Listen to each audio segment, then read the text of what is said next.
Intermittent fasting. I started doing that because somebody told me it's a good thing to do, and I believed them. This is actor Michael Fassbender. Turns out he's also into fasting. He recently did this interview with Men's Health, so let's check it out and hear what he has to say about fasting. Hi, I'm Michael Fassbender, and today I'm going to show you what my diet looks like. First of all, I just want to say Michael Fassbender is one of the greatest actors of this generation. He's in some really cool roles, except for maybe Assassin's Creed.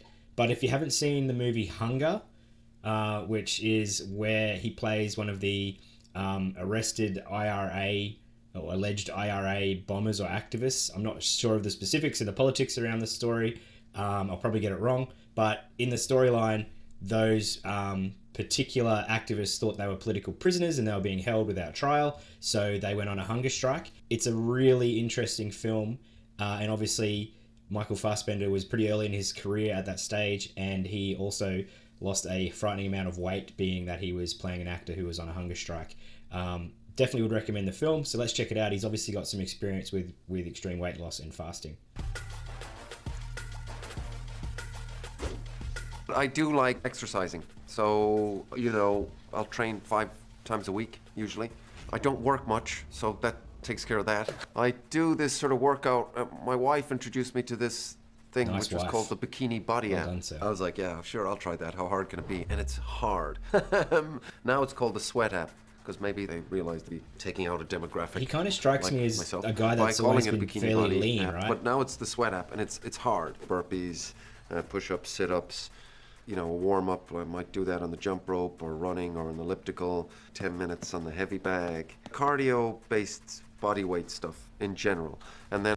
So he's doing like regular all body workouts. That's pretty good, especially for somebody who's busy and traveling. I mean, you can always find the equipment required to do those sorts of workouts. So that's pretty cool. If I'm traveling around like now, I might go to the gym and use some machines, just, for strength work. And I do that more for like the mental benefits as opposed to the physical benefits.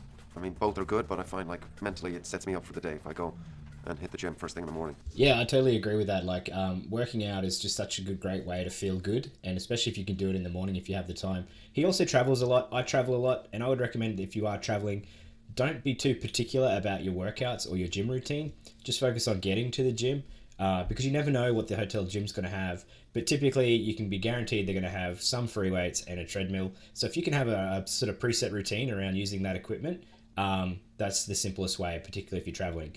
The most important thing is that you got to the gym, right? So always try to get to the gym.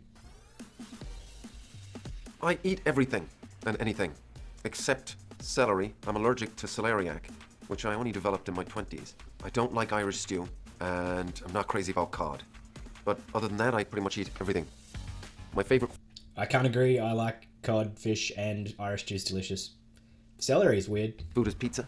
And in terms of dieting, I guess the only real significant shift I've done with my diet is intermittent fasting. I started doing that in April this year. So I'll stop snacking at around 8:30, let's say.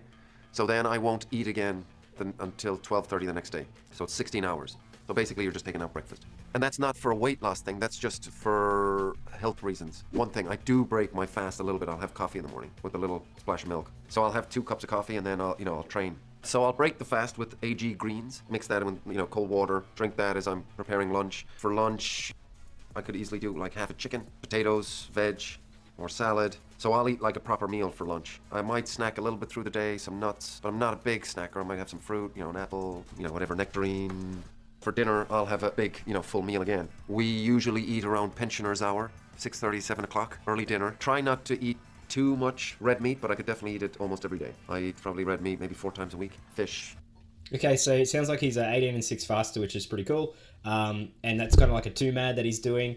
Doesn't seem to do a lot of snacks. So, I mean, this is probably, for his age, I'm assuming he's probably almost 50, late 40s. Sounds fairly active. He's already a fairly lean guy. I've never seen Michael Fassbender kind of out of a kind of thin shape. He's one of those tall, sort of slender builds. And he's having probably sufficient calories to maintain his body weight. So, good for him. Yeah.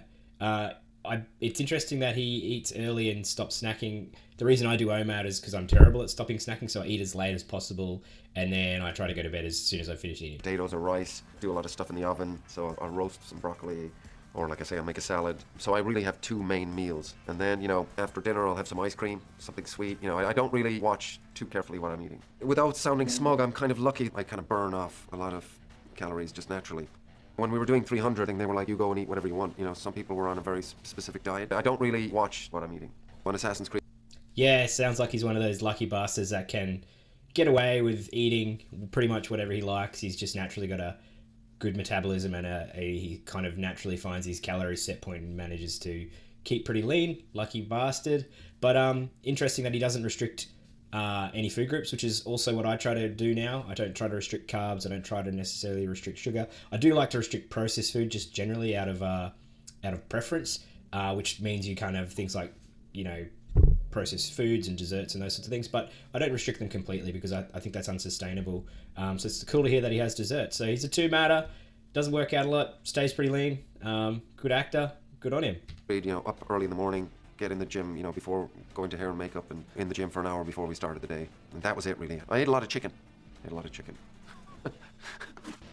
One role I did, I had to lose a lot of weight. It's a film called Hunger. Usually I'll sit at between like 72 kilos to 74. When I did Hunger, the target was to get down to 58 kilos, which I did. That was over a 10-week period that I had to take that weight off. So I started with 1,000 calories a day, and I did that for about 4 weeks, and then I kind of flatlined at 64 kilos. So then I took it down to 600 calories a day. So that was just basically a tin of sardines, some berries, and a handful of nuts a day. I wouldn't do what I did for Hunger again. I wouldn't do that. Yeah, that sounds so extreme. I mean, it's easy enough to eat 600 calories in a day or 1,000 calories in a day, but to do it consistently for like 10 weeks would be so hard. You would be starving, right? Like, people on this channel get annoyed when I talk about starvation and OMAD, and it triggers a lot of people for some reason. They seem to get very upset about it. But listen, when you're in a caloric deficit, you are forcing your body into a starvation mode. Now, you can come at me in the comments below. The fact is that when you're under that kind of stress, the stress responses are the same stress responses that you would have if you were legitimately starving in starvation.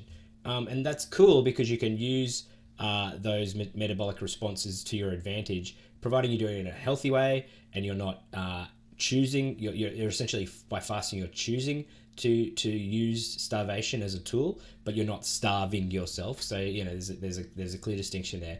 Anyway, like I said, if you haven't checked out the movie Hunger, I would highly recommend it. It's really interesting. He sat around about 74 kilograms, so he looks like an average sort of tall, maybe 6 feet tall. I'm 10 kilos heavier than this guy and about 6 inches shorter, to give you an idea of how lean and slender he is, like walking around. And he got down to 56 kilograms. So, I mean, if you're on American units, that's like 120, 130 pounds, something like that. So they're really low. Anyway, really interesting. Great to hear that there's some more celebrities using OMAD. And I love the way that he is using OMAD casually or flexibly, and he's not being strict on what he's restricting, but he's using it for health reasons, which is a great way. If you're interested in getting into OMAD, I've got some really good beginner guides here. So check those out. I'll link them beside my head below. Maybe it's on that side, I don't know. And make sure you check out my channel. If you've got a New Year's resolution that's focused on losing weight, I would definitely recommend you check out my beginner guide to OMAD. See you on the next one, guys.